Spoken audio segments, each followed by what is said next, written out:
in the frozen heart of the Alaskan wilderness, where the wind howls like a warning and the snow hides secrets older than time, 3 state police officers set out on a routine patrol on February 10th, 2025. They were armed, trained, and ready for anything, or so they thought. But deep in the shadows of the towering pines, something was watching. A grizzly bear, driven by a hunger that knew no mercy, had already found their vehicle, and it was waiting. What happened next would leave a trail of blood in the snow, a wrecked patrol car, and a story so brutal it would haunt Alaska for years. Join us as we uncover the horrifying truth behind one of the deadliest bear attacks in modern history. For 3 Alaska State Police officers, Sergeant Rachel Adams, Officer Thomas Davis, and Officer Jessica Lee, this frozen expanse was their patrol ground.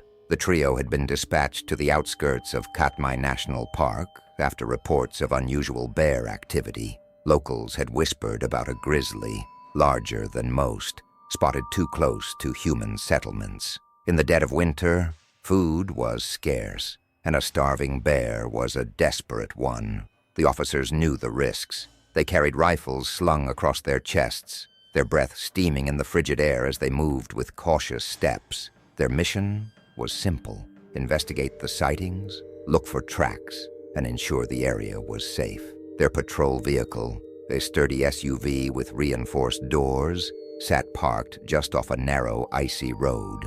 The engine was off, the headlights dim, as the officers ventured deeper into the woods on foot. They had spotted a set of tracks earlier, deep impressions in the snow that could have belonged to a poacher or an animal. Bundled in heavy winter gear, their boots crunched softly against the frozen ground, the sound swallowed by the vastness of the wilderness. Rachel, the most experienced of the 3, led the way, her eyes scanning the tree line. Thomas followed close behind, his gloved hand resting on the grip of his rifle. Jessica, the newest to the team, brought up the rear, her breath coming in quick, nervous puffs. They didn't know it yet, but they weren't alone. Something had been watching them.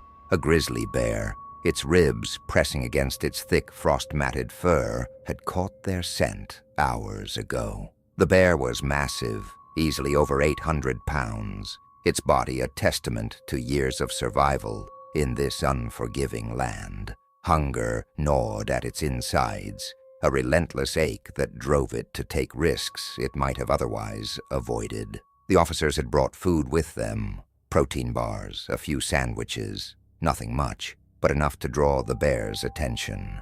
It had followed their trail, its massive paws sinking deep into the snow, leaving prints that no man could mistake for anything else. The bear had no fear of humans. It had encountered them before, rummaging through campsites, tearing into trash bins. It had learned that where humans went, food often followed. But this time, its hunger was sharper, its patience thinner. By the time the officers returned to their vehicle, the bear had already found it.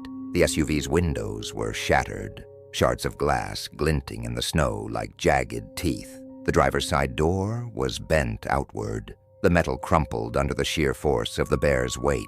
Inside, the seats were torn apart, wrappers shredded, the air thick with the musky stench of wet fur and raw desperation. The bear had torn through everything, searching for the faintest trace of food. Rachel saw the wreckage first, her breath caught in her throat, a white puff of mist in the freezing air. "Thomas, Jessica, stay back," she whispered, her voice tight, but it was too late. The snow shifted, a blur of muscle and rage exploding from the wreckage. The bear lunged, its massive jaws open in a guttural roar that shook the air. Thomas didn't have a chance to react. The bear was on him in an instant, its weight driving him to the ground with a sickening crack. His shoulder crumpled under the force, the bear's teeth sinking deep into flesh and bone. Blood sprayed across the snow, a stark red against the pristine white, as Thomas's scream cut through the silence. His boots kicked helplessly, his rifle trapped beneath him, useless. Rachel and Jessica froze for a split second, their minds struggling to process the horror unfolding before them.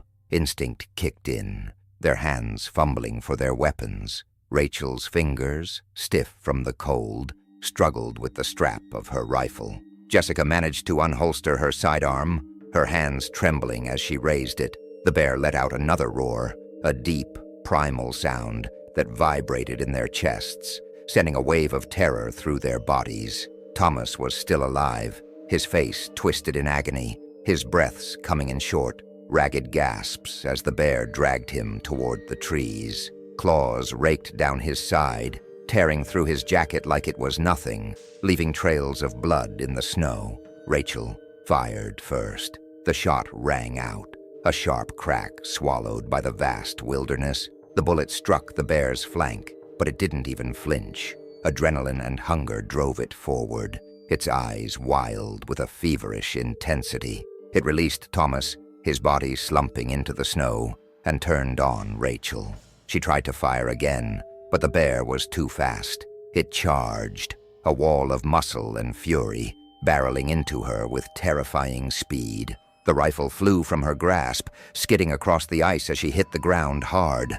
Claws slashed across her leg, shredding fabric and flesh, sending a burst of agony through her body. The bear's jaws snapped inches from her face, its hot breath reeking of decay. Jessica fired her sidearm, the shots slamming into the bear's thick hide, but they did nothing to slow it down.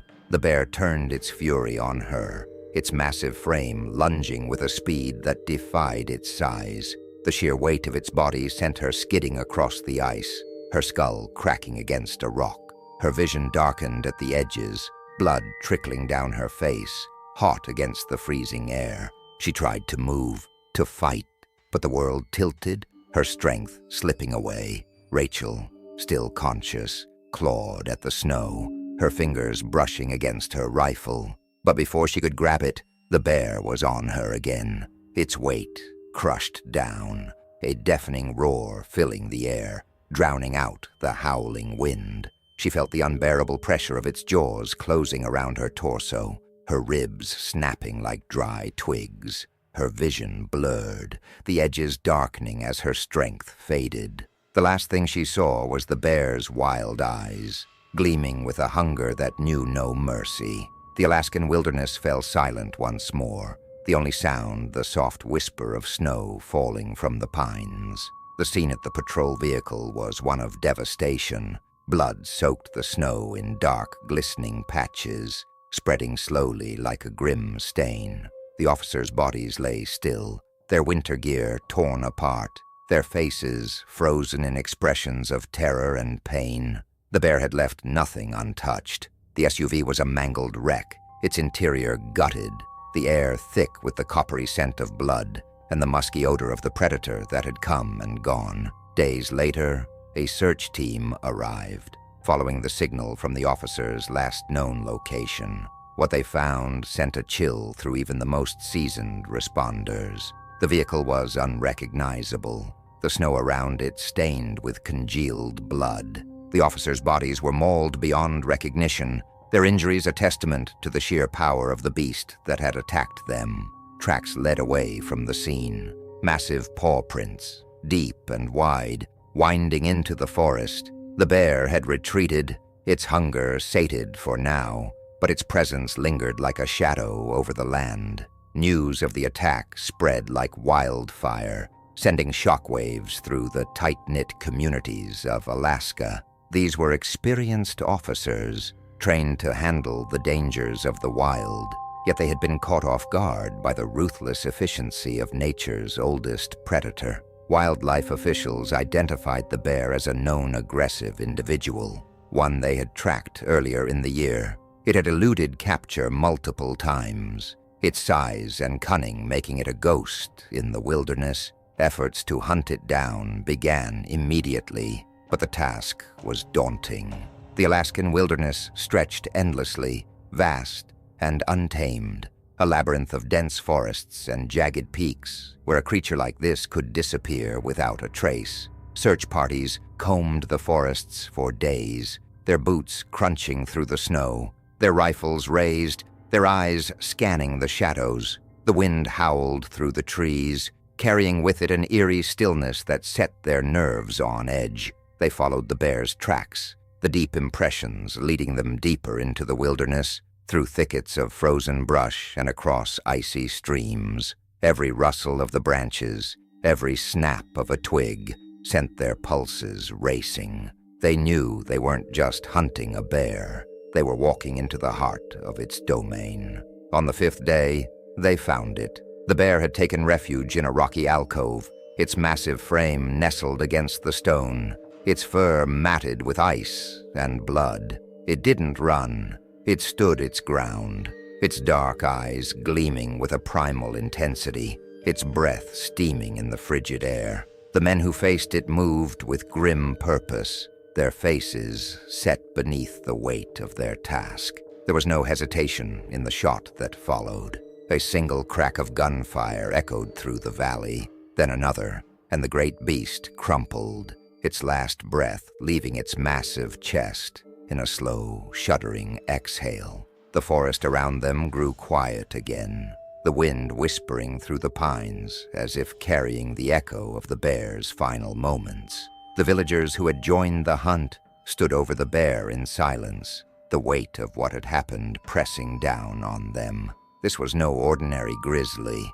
Its size was staggering, its scars a map of a life spent surviving in the harshest of lands. But it was more than its size that haunted them. There was something in its eyes, even in death, a raw, unrelenting power that spoke of a time when creatures like this ruled the earth without challenge. The news of the officers' deaths and the bear's demise dominated headlines for weeks. Questions arose about safety protocols, about the risks of patrolling such remote areas in the dead of winter. But those who understood the wilderness knew this was no anomaly. The Alaskan wilderness had always been dangerous. Grizzlies had always ruled these forests. The officers had been skilled, careful. But in the end, it hadn't mattered. Nature didn't care about training or preparation. It operated by its own rules, and on February 10th, 2025, those rules had been written in blood. The patrol vehicle was towed away, its mangled frame a grim reminder of the attack. The site where the officers had fallen was left to the elements, the snow slowly covering the bloodstains, the wind erasing the tracks. But the memory of what had happened lingered, a cautionary tale whispered among those who lived on the edge of the wild. The wilderness stretched endlessly beyond the horizon, vast, untamed, and indifferent. The peaks loomed in the distance, their jagged edges cutting into the sky, a silent testament to a land that belonged to no one but itself. Somewhere out there, in the endless expanse of snow and shadow, the echoes of that day remained. The wind carried them through the trees, the ground held them in its frozen embrace, and the wilderness remembered. It always would.